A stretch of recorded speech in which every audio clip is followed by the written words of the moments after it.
Doing a new system here upstairs in the studio. I'm testing it out. Hopefully it works. I'm going to give it 1 second to check the stream here on my Facebook. But I want to talk about the results. We've had some more updates today. If you watched our show last night, we had a great panel. Sharice Millett, Mark Begich, Ivan Moore, Matt Chuckrow. We had guests. We had the governor in studio. We had Bert Stedman, Gary Stevens, senators in studio. And, a lot of kind of results as predicted, but then a few surprises I want to go over. First, I'm going to check our stream here to make sure we're good.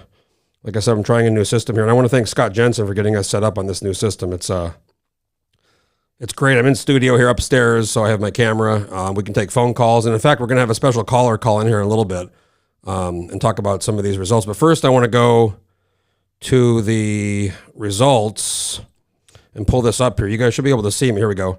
So again, this is 400 of 402 precincts reporting. So almost all the precincts.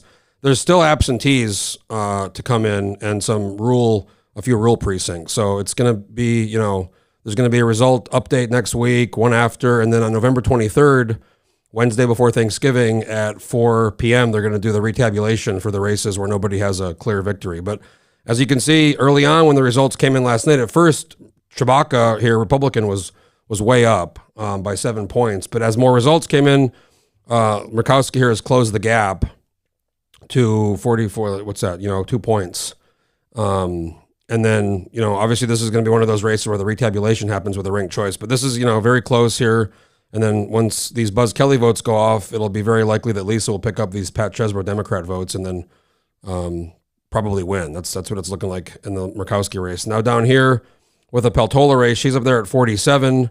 The Sarah Palin, Nick Begich didn't really change. Sarah Palin's in second, Begich is in third, and then this Chris Pye Libertarian got a few. So very likely in the special election, 30% of Begich voters voted for Peltola second. So if that happens again anywhere close to that, or even if it's like 15 or 20% of those votes, Peltola should win that race. And then the other surprise, we predicted the landmine that Dunleavy was going to win, but he's still, with all these precincts in, above 50%, 52%. Now, once the absentees come in, that could change. And if he goes down a little bit, if he goes down below 50, if he goes to 49, then, the ranked choice will happen. But then if you look here, Charlie Pierce, Republican, has 4.5%. So very likely Dunleavy, if he doesn't win in the first round, when the retabulation happens, he's going to win on the second round. Now I have a special caller here. I'm going to text this person to call, and I have this great machine here that allows me to do very fancy things. So I want to thank Scott Jensen for getting me all set up. 1 second. I've got a special caller we're going to talk to. Hold on 1 second, folks. Okay, so let's see when this person calls. We'll put the call in the air. But I want to go over all these legislative races next, and there's a lot of them, several that are going to go to the ranked choice tabulation. Here it is. Let me answer that. Okay, Senator Wielkowski, you there? I am. You're live on the air with Landmine. We're on Facebook, YouTube, and Twitter. How you doing? I'm doing great. How are you? Let me get off picking that. up yard signs. That when I've run before, I tell you what, when I've run and I've lost every time, the next day I just go out and I want all those signs, because I think people really, as much as they hate the signs in the mail, they really hate seeing them up. Some people leave them up for weeks and months. They do, and they're pretty expensive these days too. So trying to collect them, and so driving around the neighborhood picking them up. Well, I'm glad you called in. Now you won yesterday. You're way up, but we predicted that. And I don't want to get into the details here because I know there's a lot of conversations happening with organization, but it looks like very likely the Democrats, if Kawasaki holds it, which is he's looking very good, and Matt Clayman, the Democrats in the Senate go from 7 to 9. What does kind of that mean? And every last 4 years we've seen how it's 1 or 2 votes can, even one vote can mean a lot for how this stuff goes. Well, just looking at the numbers, we've had people who are a heck of a lot smarter than me looking at the data, and yeah, we think it's really, really strong for Scott Kawasaki and Matt Clayman. We think they're gonna pull it off. So yeah, we feel really, really comfortable that there will be 9 Democrats, and so now comes the time when you try to organize the legislature, and the House is going to be doing the same thing. The House is going to be tough. I tell you what, House is going to be a real challenge because they have, well, first of all, they've got a number of seats that are going to be up in the air. Well, and I haven't gone over this yet, but I'm going to go over the updates again. And there's several races, two in particular in Anchorage. The Tom McKay, who's the rep, he's up, but this Ibeck guy got a lot of votes, Republican. I'm sorry, Denny Wells, the Democrat, is up, and then McKay's in second. Now Ibeck, the Republican, got a lot of votes, but we don't know this because it's a new thing. We've just seen it with this Peltola race in August. How do these Ibeck voters go? And then also in the Julie Colomb race, Walter Featherly, an independent, is up, but Ross Beeling has a pretty good percentage, 15%. So do the Ross Beeling and the David Ibeck voters, do they give their votes to the, Tom McKay and Julie Colomb, or do they just bullet vote? Because down ballot, people might just go, boom, one vote. Yep. Right. So the sentiment is the House is probably going to be really difficult to organize, regardless of how this turns out. I think it's going to be one of those after session. It might take weeks or a month again, hopefully they come together and able to do something, but we've seen the House, was it 2 years ago, 4 years ago? They couldn't organize. It took them a couple weeks into session before they organized. Well, the last in 2018 and 20, it took them a month into session.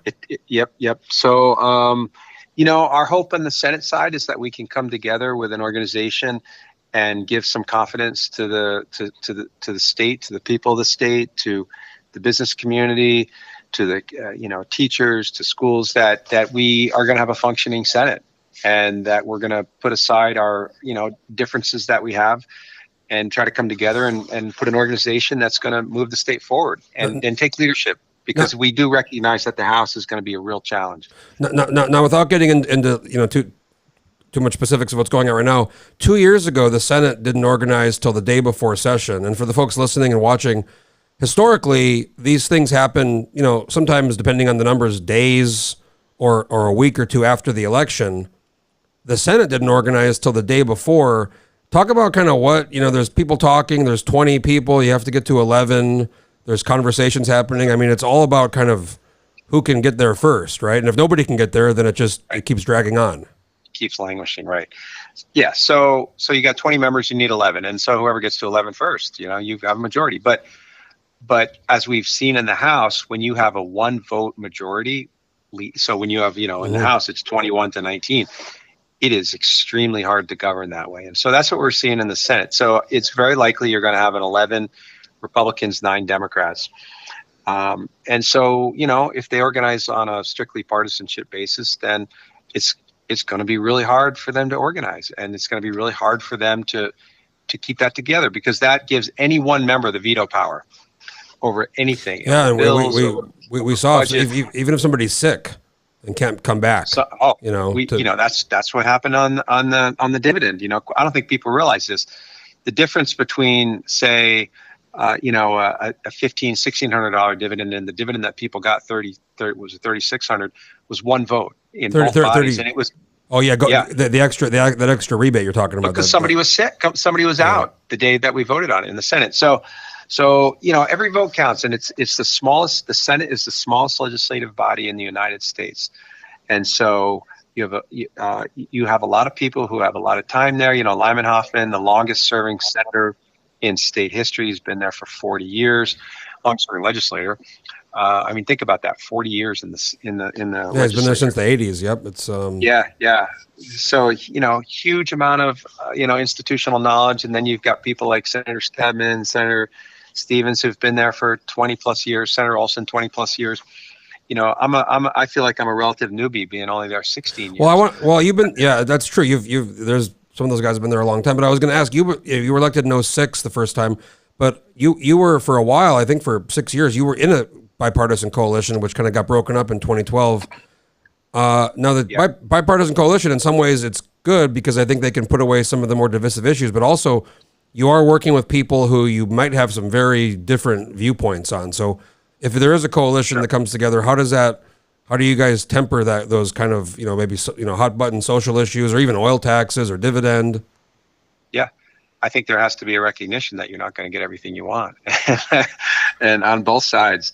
And, back in 2006 and 2007 was the first year. What happened was you had an 11-9 Senate. Democrats picked up a couple seats. It was 11-9, 11 Republicans, 9 Democrats. And the Republicans could, similarly to where we are today, they could not organize together. They had just deep differences. And so what happened was you had 6 Republicans come over and organize with the 9 Democrats, and we had a 15-5 legislature, and nobody thought it would work. In fact, you had the other Republicans saying, "Well, we're not unpacking our bags we're not going to move our office. We're going to leave our offices sort of boxed up because we know this isn't going to last." Well, it turned out it lasted 6 years, and it was. It wasn't. It's ironic. Tuckerman Babcock's mother-in-law, Lyda Green, was one of the original organizers, right? And it was some of the most diverse people that you would ever expect, right? You had Johnny Ellis, one of the the big classic liberals. You had Hollis French, and you had Betty Davis, Senator Davis, and then on the other side you had people like Senator Charlie Huggins, Senator Lyda Green, and extremely even Kevin Meyer, now Lieutenant Governor, was part of that, wasn't he? Kevin Meyer wasn't there at that time. He was in the House still, but he did come over a few years after that into the bipartisan working group. Yeah, later him and Lisa McGuire. And even Gary Stevens and Bert Stedman, who are still around, they were part of that old coalition. That's right. Yeah. So you actually have a throwback. You have Gary Stevens, Bert Stedman, myself, Lyman Hoffman, Donnie Olson. So you have 5 of us who served together in the bipartisan working group. We've been together for 15, 16 plus years. And so, we know each other, and there's a level of trust there, and there's a level of, we've all have relationships. We don't agree, of course, on all the time, but so there's discussions that are going to go on in the next few days, and maybe it could go on a few weeks. I don't know, but see, I think we should just get everybody in a room, do it live, record it. Now that'd be some great TV, right? Just get them all in the same room and watch it happen. Yeah. That would be that would make for good TV. Let me tell you. One more thing I want to ask you: so you mentioned you were with Bert and Lyman and Donnie. You guys were in that old coalition, but then since you've been in the minority, and then Bert for the last 4 years has been co-chair of finance. You're on the finance committee, but you're in the minority. Is it kind of frustrating or awkward going from that to like, hey, now we want to let's get together? And it's just, I know it's very fluid, but sometimes you've been you haven't got what you wanted on the committee, but you've kind of tried to get something, but you haven't got what you really wanted sometimes. Yeah. It's frustrating, of course, when you don't get your way, but you can't do this business for very long if you get frustrated that easily, and it impacts your ability to do the job, because there's always frustration. But look, we have to all come together and agree, no matter what happens. We're going to have to come together and agree on how we're going to, move the state forward. And if we can do it as Republicans and Democrats working together, that's fantastic. If we do it, we've got a solid 9 Democrats on our side, and we're going to stick together. And, well, we've been talking. And, if the opportunity presents itself and we can work together with those people, sure. Yeah, I haven't gotten things that I've wanted, but it's water under the bridge as far as I'm concerned. Well, if the Senate goes to a coalition, which I think a lot of us watching are thinking is going to happen, in the House, even if it goes Republican or if it goes coalition, Dunleavy, who's looking very good, in good shape to win, there's 2 things happening. One is he doesn't have to worry about re-election in 4 years, but 2, he also has to still govern and work with the legislature, and that's another we're looking at another divided government situation. And you've been there since you were there with Sarah Palin and Bill Walker, Sean Parnell. So you've been through when it's all Republican governor, legislature, to where it's divided. So what are the, I guess, goods and good parts and bad parts of that? Well, I think my perspective is when you have split government, it tends to work the best, and it forces people to work together, especially in a bipartisan coalition. It forces people to, the people who are too far left, too far right, their ideas are not going anywhere, and it forces you to focus on critical issues in the middle that the vast majority of Alaskans agree on. I think the vast majority of Alaskans agree we've got to do something on energy costs, for example. We've got to do something on education. You've got schools shutting down all across Alaska. So I think there are critical issues that we can all agree on, that, hopefully we can come together on, and teachers, you've got, this defined benefit issue, which is causing teachers and firefighters and police to leave. This is for the folks listening, the pension right now. It's kind of not yes, a great pension for the pension teachers. issue, and I think everybody recognizes it's an issue now, even people who were supportive of it when it passed. So I think there are issues that we're going to be able to coalesce around, hopefully, and we'll see where it goes. Well, Senator Wilkowski, congratulations on your victory. You've last several years you've had these kind of not super well funded opponents, and I know you run hard and hit the doors, but you haven't had in the last several years big races. So you've kind of been, I guess they like you over there, and your district did change a bit this year. It changed. I've definitely had my share of tough races in the many tough races. 2012. I remember when I ran in 2012. Was it Bob Rose's? Was that? Yeah. They came after you. They really went after you because that was with the oil tax stuff was big then, the HB 110, and then later it became SB 21. But they were really. I mean, I remember they were gunning for you. Yeah, they redistricted me, and it was almost an unwinnable district, and they threw everything they had at me. I think I counted up the tally. It was like 21 just negative attack mailers against me, and there were radio ads and TV ads, and yeah, they spent a lot of money. But I've always made it a practice to get out and knock on doors and talk to constituents, and I hope and hopefully that that's paid off for me. And we'll keep doing that. And I always tell my constituents, hey, I'm going to go down there and do my best and work hard. And hopefully, we may not agree on everything, but you agree that I'm trying to do the best for our area. And people have sent me back, and I keep trying to do that. Last thing, I mean, if you looked at our landmine predictions, we got, 98% of these things. But the one race I missed, and I mean, you called this. You said you thought Shower was going to win. I thought Massey was going to win because he performed so well in the primary. What did you see that a lot of us missed? Oh, well, I guess the race isn't over yet. It still could turn, but yeah, it could turn. But there's a lot of absentees out there. But Shower's pretty well ahead. So I think Shower's probably going to win that race. My sense of Mike and how hard he, what I was hearing, and I haven't talked to him, but what I was hearing was he sort of took the primary for granted or just didn't expect the challenge that he was up for. And then when he saw the numbers, he kicked it into gear. He did come out hard after the primary. I mean, that is true. I figured it was to overcome that kind of deficit would have been, and he again, there's still absentee ballots, and we'll see how the final numbers go, but. Yeah, no, and Doug Massey's a fantastic candidate. He ran a great race. He worked hard, but Mike is, he had a lot of support up there, and he worked hard. And I was seeing his ads all over, and so I and I was just talking to, you sort of get a sense, and I just had a sense he was going to pull it off, and it looks that way right now. I'll pull this up right now, and I'm looking on the screen here. So I pull this up, and it looks like we're at with 21 of 21 precincts. Massey's at 46.6, so 5,678 votes, and Shower's at 52.41, 63.82. So there's we'll see how many absentees there are to count and how those swing, but we're looking. And the other one, I said Kelly Merrick was going to win, but man, she didn't win. She kind of slayed almost 60%, 58%. Yeah.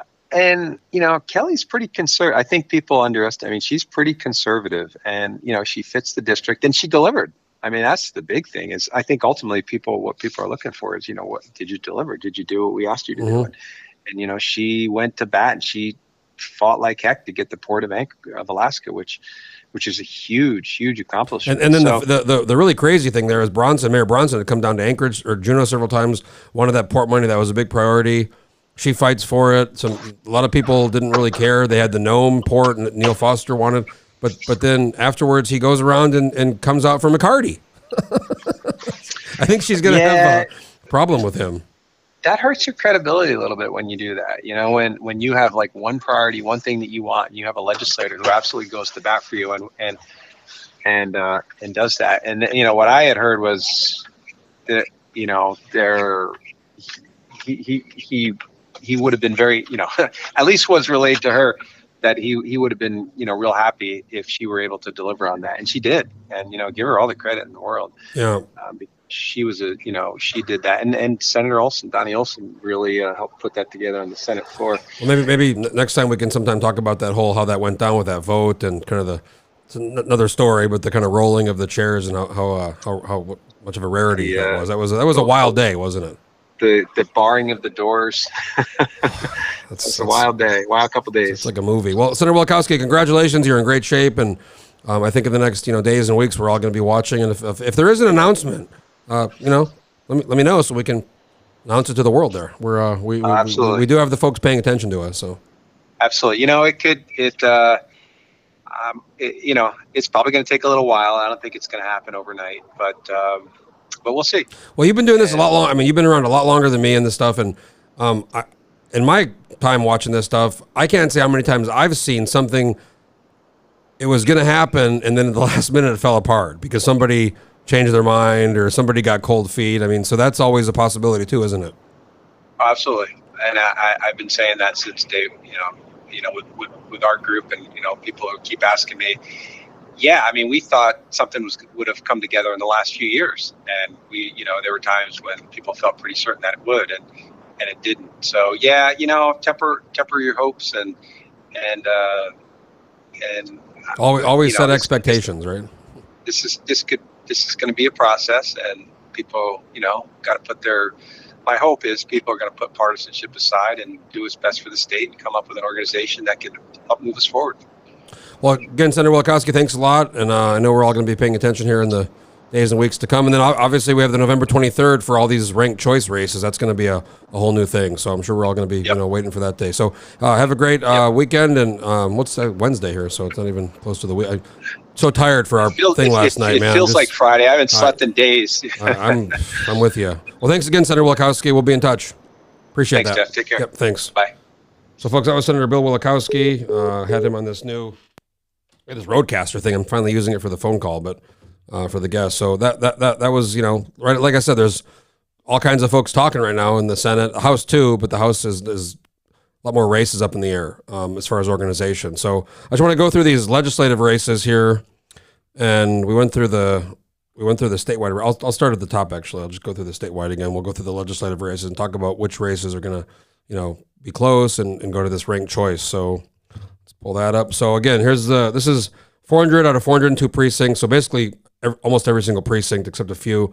There's still early votes from Friday on, and then absentee votes to come in. We're going to have the division's going to do updates here in the next days and weeks to come on that. So again, Murkowski trailing slightly behind Chewbacca. This one's going to the ranked choice. Once Buzz Kelly's votes probably going to benefit Chewbacca, way more than Murkowski. But that's not nearly, even if she gets all of those, wouldn't be enough to put her over the top. And then really it's these Chesbro Democrat votes, which are going to, either go bullet vote or go to Murkowski. So this could be in the end a pretty, 49-51 type race, but we'll see how that ranked choice goes. And then here with the House race, Peltola, who won the special election in August, she's sitting here at 47. And then Palin second, Sarah Palin, Nick Begich third. So, like we saw in the August, this was the same kind of thing in the August special election.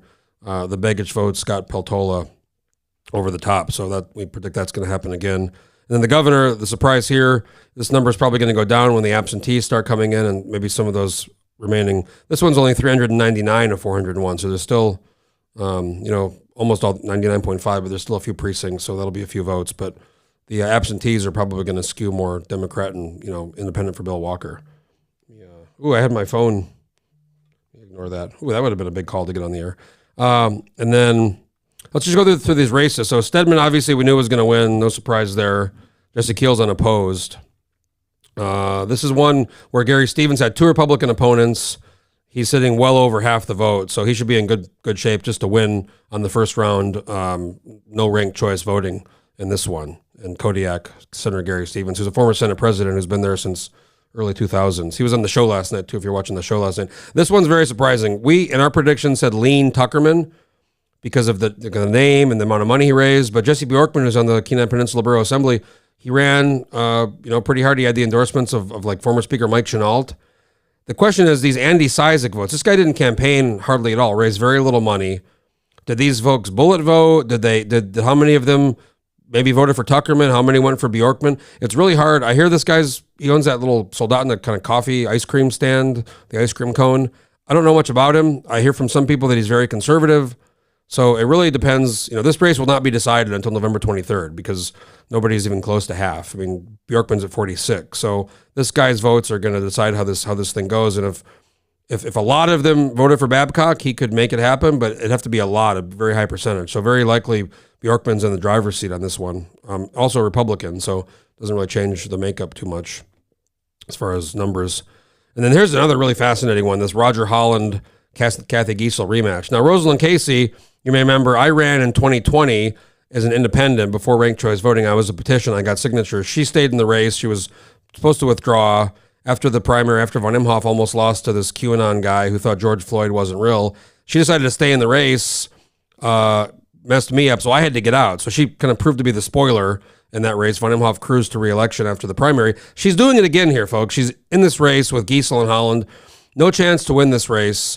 But because she's in the race as a Democrat, she got 31% of the vote. So Holland is in second here with 33.9 and Giessel's at 34. She's beating him by, what is that? 50 votes, or it's not even 50 votes.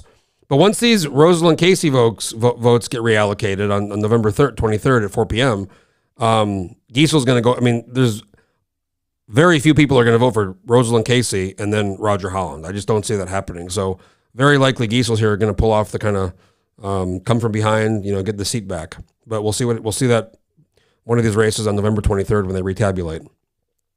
James Kaufman, this is the Revac seat. No surprise here. It's another Republican seat that stays Republican. We got Elvie Gray Jackson, no surprise. First rounds, it was pretty close, but once the precincts came in, we're at 12-12, so she's going to easily win re-election. This is one of the ones we called. We called it for Matt Clayman, and he's up by, a hair with 13 of 13 precincts, but the absentees are going to go definitely they're going to benefit Clayman. So that's one of the Democratic seat pickups. We talked about 2 seats are going, 2 more seats for Democrats. This is one of those seats they're going to pick up. Lukey Tobin, this is the Tom Begich seat that he kind of last minute said he wasn't going to run. She came in right on the filing deadline as an easy victory. Democrats seat says Democrat.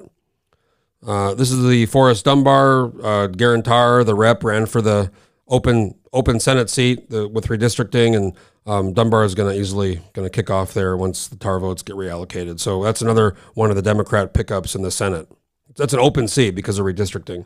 Obviously, we just talked to Bill Wielkowski earlier. He's going to cruise to re-election. Here's the one we picked, Merrick winning, and she won. But she didn't just win. I mean, she slayed. I mean, this is like this is a brutal defeat.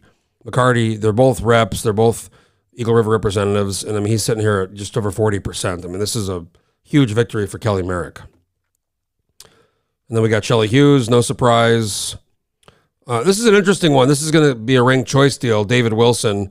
Now, it looks like this Scott Clayton guy is going to go off first, and this is really actually interesting. I think because Wilson's up by so much, he should win this thing, but if all the people who voted for Clayton and Wright were voting against Wilson, and all these Clayton people, if a lot of them go Wright second, which is unlikely because I think a lot of them probably bullet voted or voted for Wilson second, there could be something weird here. It could be a little close, but I think Wilson should easily, win this one. But it could, we have never seen this ranked choice before in these legislative races. We saw it in the special August election, but these legislative races, they're down on the ballot. People vote for senator, governor, House, state Senate. They get down to this bottom, right? Maybe they just fill one oval. We'll talk about that for some of these House races. Again, this is the one we talked about with Wielkowski, the shower race. It's I thought Massey was going to get it based on the primary. There's still absentee votes, but based on this deficit here, it looks like Showers in the driver's seat to get reelected. This is another one. I said Kawasaki was going to win, and where he's sitting right now, he might actually, with the absentees, he might be able to kick it over and on the first round potentially. But if he doesn't, this will go to the ranked choice. And this guy Joffrey didn't raise any money, and he was telling people to vote for Kawasaki second. So Kawasaki should pick the seat up against Jim Matherly, former Fairbanks mayor. Rob Myers, this is no surprise, an easy re-election there for the North Pole guy, the truck driver. Love that guy. And then Click Bishop, again, one of these, he has three-way race, but he's going to cruise to re-election on the first round. And then Lyman Hoffman, obviously, we talked about him. He's been there since the 80s. He's good. So the Senate looks like 9 Democrats. And then when you count in Bert Stedman, Click Bishop, and Gary Stevens, who are kind of a block, last night we called them the Three Amigos. That's not, if they get with the 9 Democrats, that's 12. That's right away. If they make a deal, that's 12. Now, Merrick and Giesel might join. That's 14. If Kaufman joins, that's 15. You could have a situation where the Senate has, you could have Mike Shower, Shelley Hughes, Rob Myers, potentially James Kaufman, and even Jesse Bjorkman might go with the coalition. I mean, you could have like a coalition with 16 people, and then Myers, Hughes, Shower, and potentially Kaufman in the minority. I mean, that could very likely happen. So this will shake out here in the next weeks and weeks ahead. Let's go to this House. So we picked Dan Ortiz. That's no surprise. He's been there a long time. Independent. He's in good shape. Rebecca Himshoot. This is the open Jonathan Christ Tompkins seat. She's going to win that one. Andy Story is unopposed. Hannon, look at that, 80%. I mean, this guy didn't raise any money, do anything. So Sarah Hannon's going to win re-election. Louise Stutes, Speaker. She's going to cruise to re-election victory against her Republican opponent. We picked Vance to win, and it looks like, I thought maybe that might go to a second round, but it looks like at this point Sarah Vance is going to win outright in the first round, unless the absentees go kind of really crazy, but doesn't appear that's going to happen.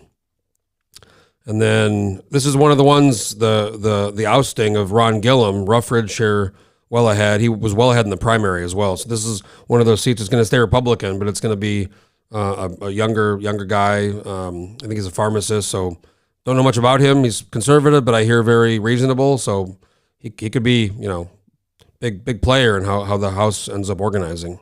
Justin Ruffridge also kind of has that kind of vampire look going on. Ben Carpenter unopposed, easy win. Laddie Shaw, we picked Laddie. It's a conservative area. Schaff raised money and ran a campaign, but it's just kind of a conservative South Anchorage area. So it looks like Laddie Shaw is going to win re-election. Craig Johnson, was a rep, he actually ran against me and Von Imhoff in 2016 in the primary. Von Imhoff beat both of us, and then he could have stayed in the House, but he went for the Senate seat. So he's been out since 16. We picked Craig to win. Caroline Storm ran a really good campaign. It raised a lot of money and was out there aggressive hustling, but this is, again, a South Anchorage conservative district, so Johnson likely going to win there on the first round. Again, folks, a lot of absentees left to count. This is one of those races now where Julie Colomb, Republican, I picked her to win, and I think she probably wins, but if you see here, Walter Featherly at 43%, Ross Beeling, who raised very little money, didn't campaign much, where do his 1,000 votes, where do those 1,000 people, what did they do for the did they leave it blank? Or did they pick Julie Colomb second? Now, if a lot of them picked Julie Colomb second, she'll win. If a lot of them just bullet voted and picked just him, she could lose. So this is one of those races where we're going to have to see what happens on the 23rd when they reallocate the votes. We called for Calvin Troggy. We predicted that. That's no surprise. This is one that, I lived in this district, and we predicted Andy was going to win, and he's up by just a little bit right now. But when the absentees come in, Andy should easily here win re-election. He was put into a new district with only a small percentage of his old district. He was paired with Chris Tuck, Democrat, who didn't run for re-election. So Andy Josephson's in good. Hensley ran against Tuck in 2020, lost. Ran for the Assembly against Meg Zaltel in 2021, lost. So she's gotten some votes and gotten close, but she just can't seem to make it happen here. Third time is not the charm for Kathy Hensley. Elise Galvin, third time is a charm for Elise Galvin. Ran twice against Don Young, and now she's going to be. This is an open seat. This is another one of those races. Check out now. We saw Featherly was at 43 in that other South Anchorage race. Now Denny Wells is at 45. Tom McKay, the rep, the incumbent, is at just under 40. Now, what did these David Ibeck people do? What did these 892 David Ibeck people do? Did they bullet vote? Did they vote one oval? Did they mark Tom McKay second? That's what's going to decide this race.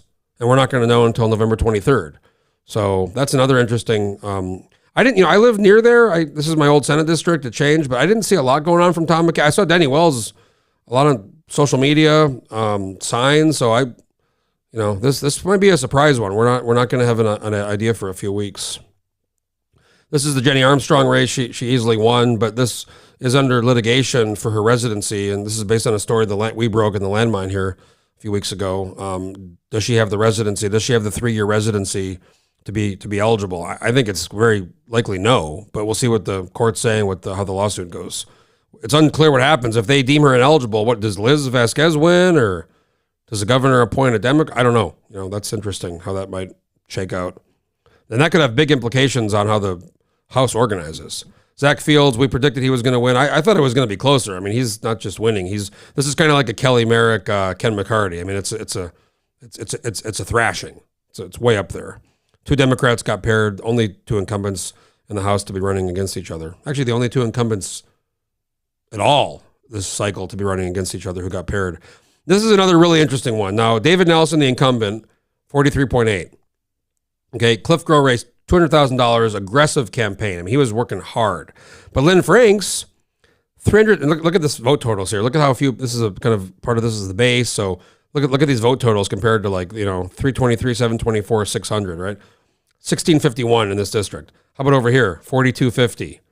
Over here, 6,500, right? With this very, very small turnout here, low turnout in this district. So what are these 323 people? If these people, these Democrat voters for Franks voted for Cliff Grow second, he'll win. If they bullet voted, or he could lose. And this is a very interesting race. We're gonna we've never had this happen before. Ranked choice voting for legislative races. We had the August the August special election for Peltola with Begich and Palin, but that was a statewide deal. People were very focused. When people get to the bottom of the ballot on these House races, they might it's called ballot exhaustion. They might just say, well, boom, fuck it, one vote. So we'll see how that one shakes out. It's one of those like that Denny Wells, Tom McKay race, and that Walter Featherly, Julie Colomb race.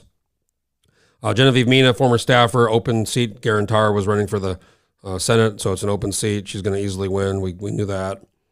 Andrew Gray, this is the Ivy Svanholtz seat. He's in really good shape with 4 people. This might be one of the few races with 4 people where somebody wins on the first round.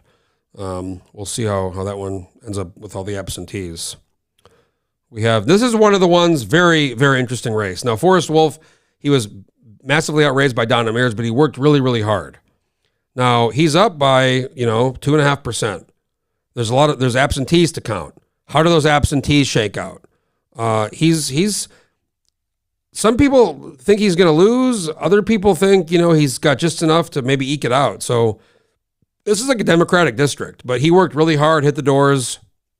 These numbers should be, his 51% reflects how hard he worked, hitting doors and campaigning and just retail politics. Donna Mears raised a lot of money, didn't do a lot of door knocking, didn't do really a lot of aggressive campaigning. So she might get saved by the absentees, but this number right here reflects in a Democratic district how hard Forrest Wolf worked. And full disclosure, a friend of mine, but this is what happened, and this is kind of how the race was. These numbers reflect how the race went. Another one here, Stanley Wright and Ted Escheid. This is an open seat. So this one over here was Liz Snyder. She kind of last minute didn't run. So this one's an open seat, 22.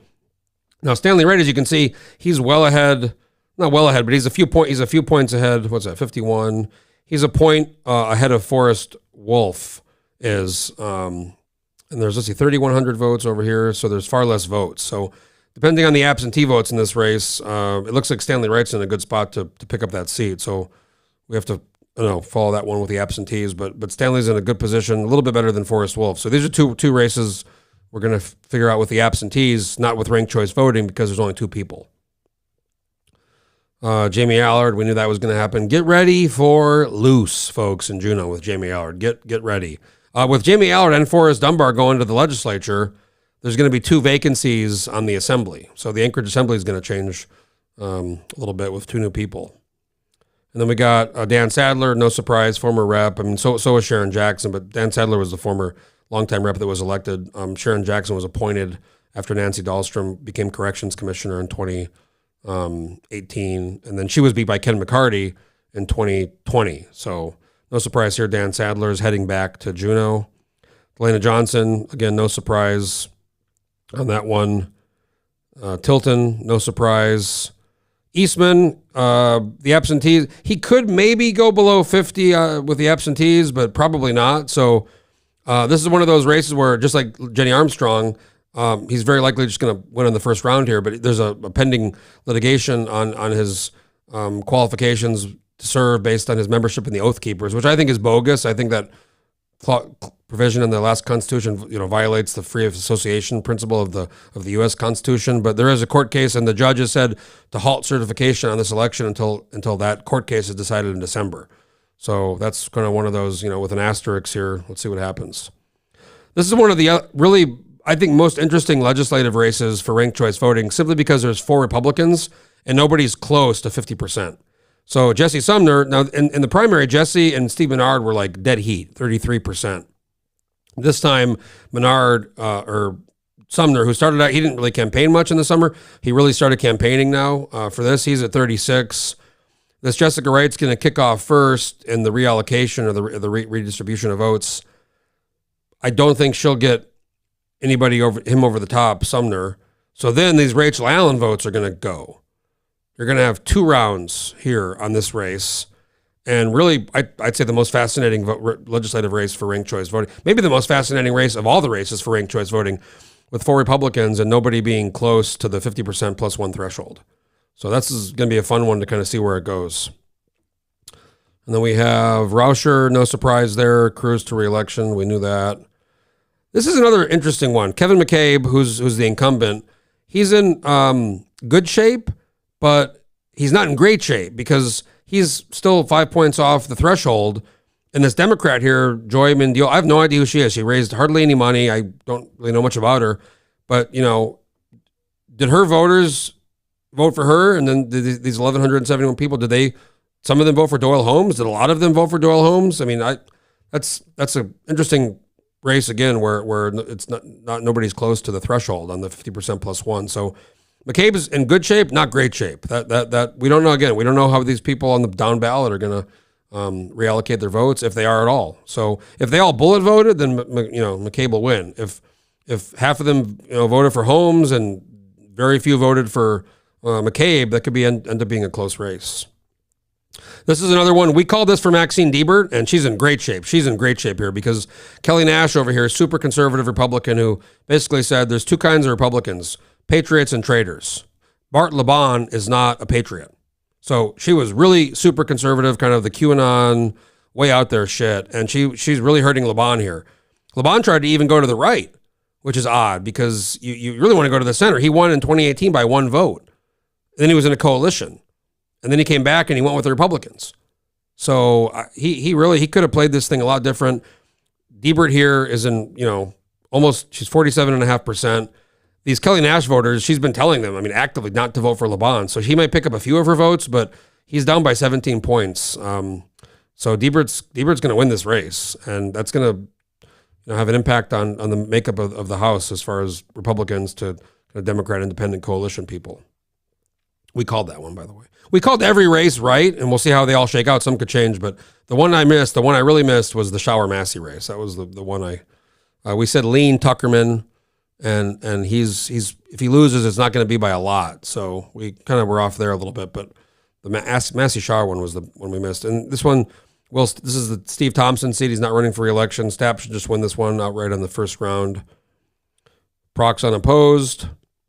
Hopkins, Grier got put into a very conservative district. I think a lot of folks were hoping, based on the primary results, he could make something happen, but he's just in a very conservative district. So Tomaszewski here right now just above the threshold. Now with the absentees, he might drop below, but these DeMars voters, he just needs a few of those. So Tomaszewski, I think he was on the Fairbanks City Council or Scarborough Assembly, but he's going to win this one. So that's a pickup for Republicans.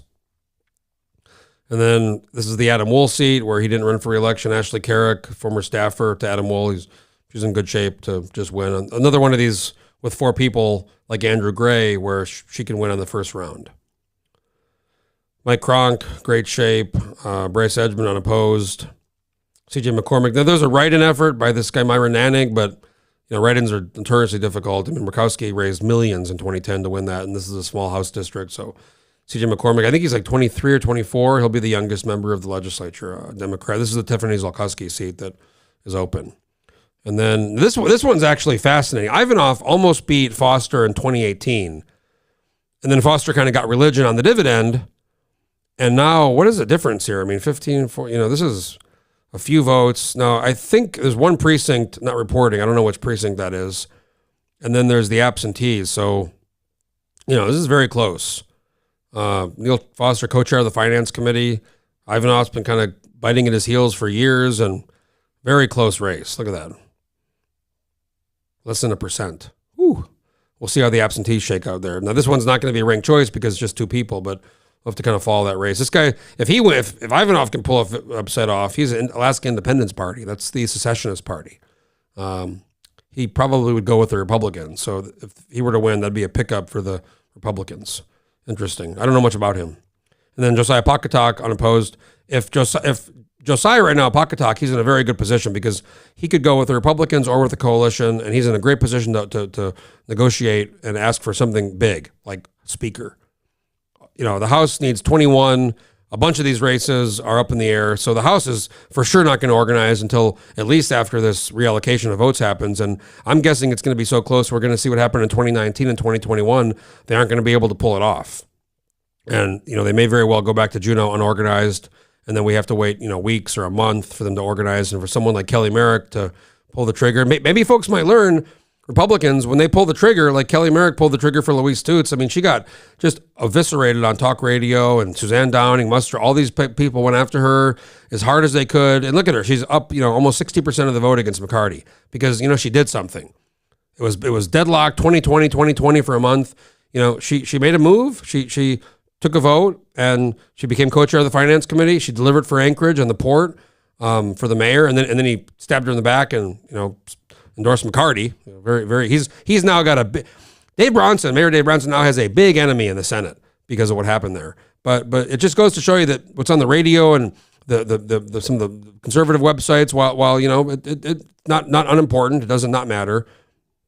Sometimes it's an echo chamber. And Merrick, who by the way, that's Laura Reinbold's district, one of the hyper most conservative members of the legislature, is now going to be replaced by Kelly Merrick, who was in a coalition, who gave the vote to Louise Stutz to become speaker, and then who became part of this kind of Democrat majority, some Republicans coalition in the House. So that just goes to show you what you hear on the radio and what you see on the internet, might be an echo chamber. And Kelly Merrick just slayed in that race. I mean, I can't tell you how much that 57% against Ken McCarty, that's a brutal defeat.